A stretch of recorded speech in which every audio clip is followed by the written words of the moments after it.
Neha and my channel is all about studies, health and online marketing. So I'll be giving you tips regarding these three topics. If you want me to make another videos regarding these three topics, you can comment me in the comment box. I can make it for you all. So जैसा आप जानते हो कि आज हम हमारे English speaking course के day 33 पे आ चुके हैं। जिन्होंने भी मेरे वीडियो डे 1 से इंग्लिश स्पीकिंग कोर्स के डे 1 से वीडियो देखे होंगे उनको पता होगा कि मैंने इतने जो भी 32 डेज सिखाए हैं उन 32 डेज में मैंने आपको टेंसेस, कंजक्शन, मॉडल वर्ब्स और ऐसे बहुत सारी चीज़ें अच्छे से सिखा चुकी हूँ और हिंदी से रिलेट करके सिखाई हूँ ताकि आपको और भी ज़्यादा अच्छा लगे और भी ज़्यादा आप आसानी से उसे समझ पाओ। तो आज हम हमारे आ गए डे 33 पे। आज के दिन डे 33 के दिन मैं आपको कुछ कंफ्यूजिंग और इंटरेस्टिंग वर्ड्स बताने वाली हूँ। अब आप सोच रहे होंगे कंफ्यूजिंग वर्ड्स क्या होते हैं। तो कंफ्यूजिंग वर्ड्स कुछ ऐसे वर्ड्स, अभी जैसे अगर हम हिंदी में देखना बोले, अगर किसी चीज़ को हम देख रहे हैं तो हम हिंदी में अगर बोलने जाएंगे तो उसे देखना ही बोलेंगे, पर इंग्लिश में अगर हम बोलने जाएंगे वही चीज़ तो तीन चीज़ हम अलग अलग तीनों चीज़ में बोल सकते हैं उसको। जैसे वॉच बोल सकते हैं, सी बोल सकते हैं, लुक बोल सकते हैं। तीनों का मतलब देखना ही होता है, पर फिर भी हिंदी में अगर हम देखने जाए तो उसका मतलब सिर्फ देखना होगा, पर इंग्लिश में ये तीन अलग चीज़ें। अब आप सोच रहे होंगे कि इन तीनों में क्या डिफरेंस है, ये तीन कंफ्यूजिंग वर्ड्स क्यों हैं। तो ये तीन कंफ्यूजिंग वर्ड्स इसलिए क्योंकि अगर आप ये सोच रहे हो कि ये वर्ड आप कहाँ पे भी कैसे भी लगा सकते हो तो ऐसा बिल्कुल नहीं है। इनका भी एक वे होता है पर्टिकुलर कि इनको कहाँ लगाना है, कैसे लगाना है। तो वो सारी चीज़ें ऐसे ही बहुत सारे मतलब 5 से 6 कंफ्यूजिंग वर्ड्स आज की वीडियो में मैं आपको बताने वाली हूँ। और हाँ, इतने वर्ड्स बता रही हूँ मतलब इतना ही है ऐसा नहीं है, आगे भी हम बहुत सारे ऐसे कंफ्यूजिंग और इंटरेस्टिंग वर्ड सीखते रहेंगे। आपको बहुत ज़्यादा इंटरेस्टिंग लगेगा। जैसे होम और हाउस दोनों का मतलब घर ही होता है, बट अलग अलग जगह पर हम उसे यूज़ करते हैं। अब वो कैसे यूज़ करेंगे तो आपको पूरा वीडियो एंड तक देखना होगा तो आपको और अच्छे से समझेगा। तो चलिए लेट्स गेट स्टार्टेड। सो जैसा आप देख सकते हो यहाँ लिखा है मैंने इंग्लिश स्पीकिंग कोर्स डे 33, क्योंकि आज हम आ गए हमारे इंग्लिश स्पीकिंग कोर्स के डे 33 पे। यहाँ पे मैंने लिखा है today we are going to learn some confusing and interesting words. जैसे मैंने आपको स्टार्टिंग में कहा था ये कंफ्यूजिंग भी है और इनको सीखने के बाद आपको समझेगा कि आपको कहाँ वर्ड कौन सा कैसे लगाना है। जो आपको पता ही नहीं होगा तो आपको थोड़ा इंटरेस्टिंग भी लगने लगेगा, इसलिए मैंने लिखा है कंफ्यूजिंग एंड इंटरेस्टिंग वर्ड्स। तो यहाँ पे पहले जैसे मैं हमेशा लिखती हूँ जो आपको एक समरी दे देता है पूरे वीडियो की, तो यहाँ मैंने टॉपिक लिखा है। पहला ये जो टॉपिक में वर्ड्स लिखे हैं कौन कौन से कंफ्यूजिंग वर्ड्स मैं आपको सिखाने वाली हूँ। तो पहला जो वर्ड है हमारा जो डिफरेंस सीखने वाले, जिनका अंतर हम सीखने वाले वो है लिसन एंड हियर। दोनों का मतलब सुनना होता है, बट ये दोनों अलग अलग वर्ड्स इंग्लिश में यूज किए जाते हैं। तो ये कहाँ यूज करेंगे ये मैं आपको बताऊंगी। पुट, कीप एंड प्लेस तीनों का मतलब रखना होता है, पर अलग अलग कैसे यूज करेंगे ये भी बताऊंगी। वॉच, सी एंड लुक जो मैंने आपको स्टार्टिंग में बताया ही था, और होम और हाउस भी मैंने आपको बताया था। दोनों का मतलब घर होता है, बट कहाँ लगाना है वो हमें नहीं पता रहता। और बाय एंड परचेस ये दोनों का मतलब खरीदना होता है, बट इनका भी अलग अलग बेसिक यूजेस होता है इंग्लिश में, जो कि आज मैं आपको बताने वाली हूँ। तो चलिए बिना देर करे स्टार्ट करते हैं वीडियो को। यहाँ पे लिसन एंड हियर को मैंने पहले हिंदी में लिख दिया, सुनना ही होता है। लिसन और हियर दोनों का ही मतलब लिसन। अब ये जो मैंने हाईलाइटेड चीज़ की है ना, ये हाईलाइटेड चीज़ पे थोड़ा ज़्यादा ध्यान दे रखना, क्योंकि ये हाईलाइटेड चीज़ से आपको समझेगा जो मैंने हिंदी में हाईलाइट किया ताकि आपको और आसानी से समझ जाए। तो हाईलाइटेड चीज़ों से आपको समझेगा कि लिसन कहाँ यूज़ करना है, हियर कहाँ यूज़ करना है, बाकी के जो भी कंफ्यूजिंग वर्ड्स है वो कहाँ यूज़ करना है, कैसे यूज़ करना है, ये आपको अच्छे से समझ जाएगा। तो इसके लिए हिंदी में भी ध्यान रखना, बाद में मैंने इंग्लिश में भी वो सारी चीज़ें लिखी हैं। तो यहाँ पे लिसन, ऐसी आवाज़ जिसे आप समझ पाओ, यानी जब आप कोई ऐसी आवाज़ सुनते हो जो आप समझ पा रहे हो, यानी आप जब किसी से बात करते हो या कोई गाना सुन रहे हो, कोई मूवी देख रहे हो या कोई ऐसे चीज़ कर रहे हो, कोई ऐसे आपके सामने बात कर रहा है जिसकी आवाज़ आपको समझ रही हो, कोई बोल रहा है तो उसको आप चीज़ सुन रहे हो, समझ रहे हो वो चीज़ें जो भी बोल रहे हैं सामने वाला है, सुन रहे हो आप, तो वहाँ पे आपको लिसन यूज़ करना है। आप टेंशन मत लो, एग्जाम्पल देखेंगे तो आपको समझ जाएगा। यहाँ पे मैंने इंग्लिश में लिखा है अंडरस्टैंडेबल साउंड, यानी ऐसा साउंड जो आप समझ पाओ, ऐसी आवाज़ जिसे आप समझ पाओ, जहाँ जैसे मैंने यहाँ लिखा है। एग्जाम्पल में आते हैं, तो मैं अपना पसंदीदार गाना सुन रहा हूँ। पसंदीदार गाना सुन रहा हूँ मतलब गाना सुन रहा हूँ तो उसको समझ रहा होगा तभी तो वो गाना सुन रहा है ना। तो इसके लिए वहाँ पे लिसन लिखेंगे हम, यहाँ पे सुन रहा हूँ की जगह लिसनिंग लिखेंगे। तो यहाँ पे आ जाएगा I am listening to my favourite song. अगर आपको ये एक सेंटेंस कन्वर्ट करने में प्रॉब्लम हो रहा है तो मैंने टेंसेस के वीडियो में बहुत अच्छे से समझा दिया है कि आप और मैंने फॉर्मूले भी दिए हैं कि जो अगर आप याद कर लोगे तो आपको सेंटेंस कन्वर्ट करने में बहुत आसानी होगी। तो यहाँ पे सुन रहा हूँ की जगह हम लिसनिंग यूज़ करेंगे, क्योंकि हम ऐसी आवाज़ सुन रहे हैं जो उसे समझ रही हो। यहाँ पे अब हम हियर पे आते हैं, तो हियर के लिए मैंने क्या हाईलाइट किया, ऐसी आवाज़ जिसे आप समझ ना पाओ, यानी नॉन अंडरस्टैंडेबल साउंड। ऐसी आवाज़ जिसे आप समझ ना पाओ, जैसे आप कुत्ता भौंक रहा है, बिजली कड़क रही है, कोई किसी को मार दिया तो उसका जो आवाज़ होता है, कुछ चीज़ गिर गई तो उसका आवाज़ होता है। तो ये सारी चीज़ों का आवाज़ का कुछ मतलब नहीं होता, बस आवाज़ आ जाती है पर मतलब नहीं होता। अगर आप ऐसी कोई साउंड सुन रहे हो, ऐसी कोई आवाज़ सुन रहे हो, तो वहाँ पे आपको हियर यूज़ करना है। देखिए जैसे मैंने बिजली गिरने की आवाज़ सुनी, अब बिजली गिरने की आवाज़ सुनी तो बिजली गिरने की आवाज़ का कुछ मतलब नहीं था, बस इतना ना आपको समझा कि बिजली गिरी, बट वो आवाज़ जो आई उसका कुछ मतलब आपको समझा नहीं, तो इसलिए हम हियर यूज़ करेंगे। तो यहाँ पे आ जाएगा I heard the sound of lightning. Here he है वो, बट हियर का पास्ट टेंस है क्योंकि ये पास्ट टेंस में चीज़ हो चुकी है। मैंने आपको इसलिए बोला टेंसेस पे आप ज़्यादा ध्यान दीजिएगा। तो यहाँ पे हर्ड इसके लिए आगे हियर का पास्ट फॉर्म हर्ड होता है। अगर आपको पास्ट पार्टिसिपल में कोई दिक्कत हो ना तो आप उसके लिए भी मुझे कमेंट कर देना बिना प्रॉब्लम के। इसके लिए मैं आपको पास्ट पार्टिसिपल के लिए स्पेशल वीडियो बना दूंगी। मतलब V3 वर्ब फॉर्म के जो मैंने आपको बताए हैं, जिन्होंने भी मेरे टेंसेस के वीडियो देखे हैं उसमें मैंने आपको बहुत अच्छे से समझाया। अगर उसके ऊपर वीडियो चाहिए तो आप मुझे कमेंट कर देना। और यहाँ पे हम आते हैं पुट, कीप और प्लेस। आई होप इसका आपको मतलब ये लिसन और हियर के बीच में डिफरेंस आपको समझ गया होगा। अब आते हैं पुट और कीप एंड प्लेस पे। तो यहाँ पे तीनों का मतलब ही रखना होता है। पुट कहाँ यूज़ करेंगे, तो जब आप किसी चीज़ को एक जगह से उठा के दूसरे जगह पर रखें, यानी from one place to another.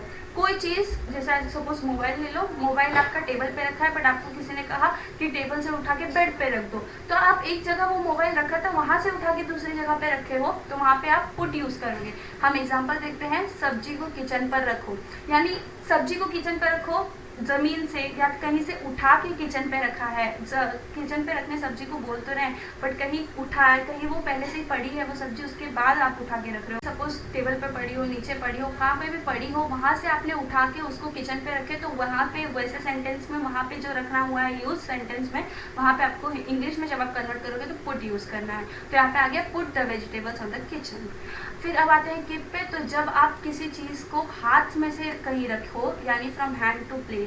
मतलब अगर आपके मोबाइल का एग्जांपल लेते हैं, मोबाइल आपके हाथ में और किसी ने आपको कहा कि टेबल पे मोबाइल रख दो, तो आपके हाथ में से उठा के आपने मोबाइल नीचे रख दिए, या कोई सामान आपके हाथ में और आपके हाथ में से किसी ने कहा कि उसे नीचे रख दो। तो आप कोई भी सामान जब आप किसी अपने हाथ में से उठा के नीचे रखते हो तो वहाँ पे हम कीप यूज़ करते हैं। एग्जाम्पल देखते हैं, सब्जी नीचे रख दो, यानी सब्जी नीचे रख दो। ये सेंटेंस ही समझ है कि सब्जी किसी के तो हाथ में और उसको बोला जा रहा है कि तुम सब्जी नीचे रख दो। तो हाथ से जब सब्जी आप नीचे रखोगे तो वहाँ पे आप रखो की जगह कीप यूज़ करोगे। तो कीप द वेजिटेबल्स डाउन। फिर प्लेस पे आते हैं, तो जब आप किसी भारी चीज़ को उठा के कहीं रख दो, यानी फिक्स ऑन वन प्लेस। अब फॉर एग्जांपल, इसका मैं आपको बेस्ट एग्जांपल दूंगी टीवी। अब टीवी आपके घर में आया तो आप टीवी एक ही जगह पे प्लेस कर देते हो, बार बार हर रोज़ तो आप चेंज नहीं करते रहते हो ना। फ्रिज हो गया, टीवी हो गया, अलमारी हो गया, कोई भी चीज़ ऐसी भारी भारी जो चीज़ें रहती है वो आप एक ही जगह पे फिक्स कर देते हो, उनको बार बार तो नहीं हिलाते रहते हो ना। और अगर हिलाते रहोगे तो साल में, महीने में ऐसे एक आध बार हिलाते रहोगे, वरना हर रोज़ तो आप उसे मूव नहीं करते, एक ही जगह पे आप उसे फिक्स कर देते हो।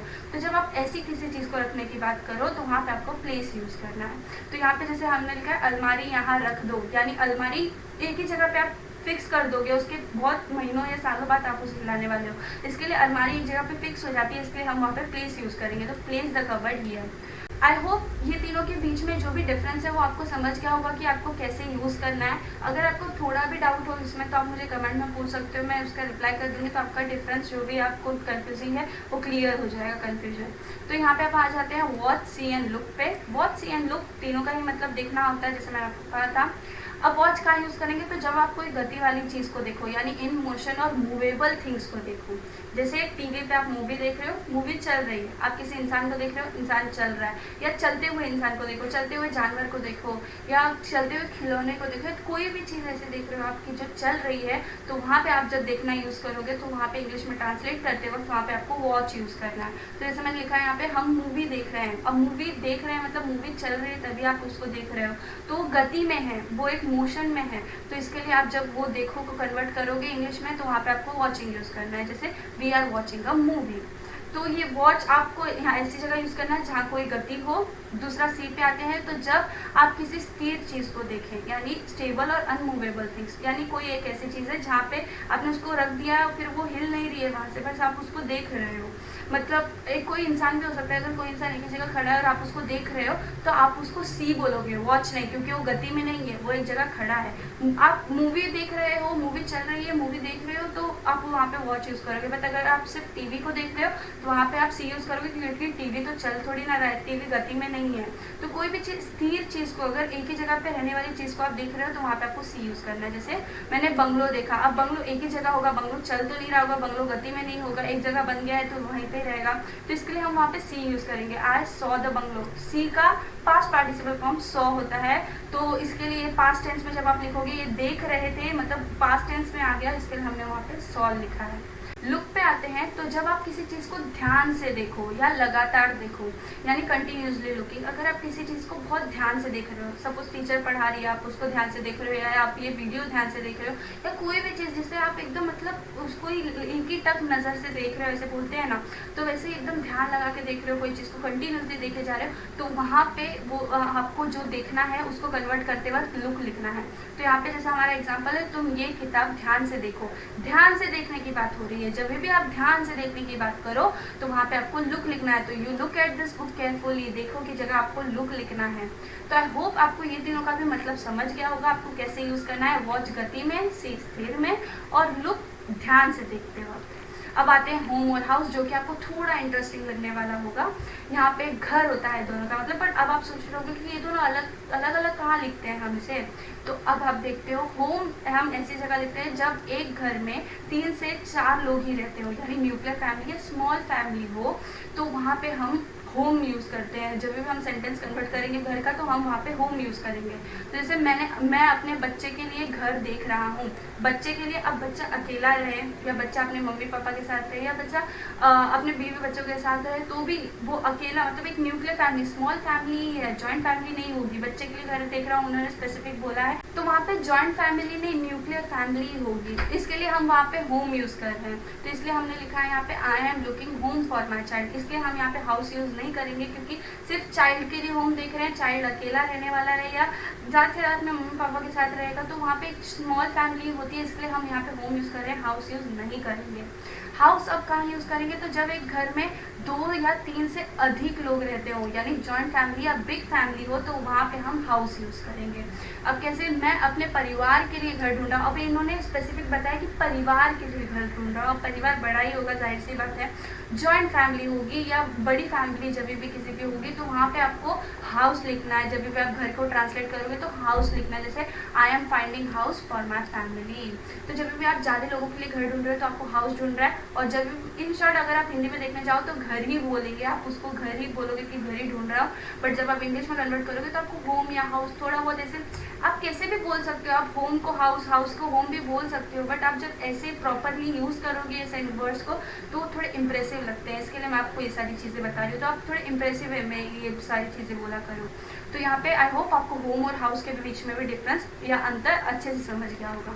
अब हम आते हैं बाय और परचेज में, दोनों का ही मतलब खरीदना होता है। अब बाय कहाँ यूज़ करेंगे, तो जब आप अपने हिसाब से कोई सस्ती चीज़ खरीदें, यानी अफोर्डेबल थिंग्स। आपके हिसाब से, अब सपोज आप कोई भी मोबाइल लेने गए हो या कुछ भी लेने गए हो जो आपको सस्ता लग रहा हो, आपको लग रहा हो कि ये बहुत सस्ते में मिल गई एक चीज़, तो वहाँ पे आपको बाय यूज़ करना है। जैसे मैं कपड़े खरीद रही हूँ, अब कपड़े खरीद रही हूँ, कपड़े अफोर्डेबल होंगे या सस्ते होंगे, तो आपको ऐसे यूज़ करना है आई एम बाइंग क्लोथ्स। अगर आप बोल रहे होगे कि अब मैं जो कपड़े खरीद रही हूँ महंगे हैं, तो वहाँ पे आपको परचेस यूज़ करना है वैसे सेंटेंसेस में।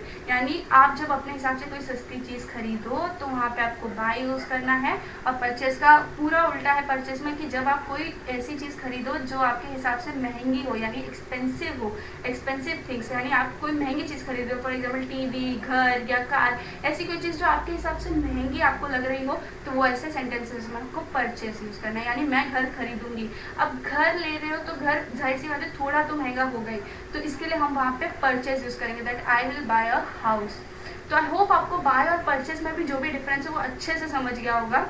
और मैंने जो भी 5 के 5 कंफ्यूजिंग वर्ड्स समझाए हैं आपको कैसे कैसे यूज़ करने, ये सारे आई होप कि आपको बहुत अच्छे से समझ गए होंगे। आपको स्टिल कोई डाउट रहेगा तो आप मुझे कमेंट बॉक्स में पूछ सकते हो बेझिझक। यहाँ पे बेसिक प्रैक्टिस के लिए मैंने ये सारे जो क्वेश्चन है ये आप होमवर्क जैसे ले सकते हो, मतलब आप इसको अभी पॉज करके देख सकते हो, स्क्रीनशॉट लेके कर सकते हो, बट आप इसको सॉल्व कर लेना। अगर आप इसको सॉल्व कर लोगे तो आपके लिए बहुत ज़्यादा हेल्पफुल होंगे। ये आज मैंने आपको जो पढ़ाया वो आपको और अच्छे से ज़्यादा समझने में हेल्पफुल होंगे। ये तो वैसे ही रिलेटेड क्वेश्चन है, ये रिलेटेड आप उसको कन्वर्ट करना है बस, और कुछ नहीं है इसमें।